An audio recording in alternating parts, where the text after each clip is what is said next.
হাজার হাজার তৌহিদি জনতা, আমি আপনাদেরকে আল্লাহর নবীর পক্ষ থেকে সে কথা পৌঁছে দিচ্ছি, কুলু আমান্না বিল্লাহ সুম্মা ইসতাকিমু, তোমরাও বলো এক কথা, ঈমান আনলাম কার উপর?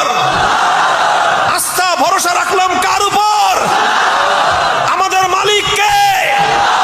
আমাদের খাওয়ান কে? আমাদেরকে পরান কে? সুতরাং জিন্দেগিকে দিয়ে, জীবনের রক্ত দিতে হলে রক্ত দিয়ে, জীবন দিয়ে রাজি করব একমাত্র কাকে? এক আল্লাহকে রাজি করার চ্যালেঞ্জ গ্রহণ করো, এক আল্লাহকে রাজি করবার চ্যালেঞ্জ গ্রহণ করো।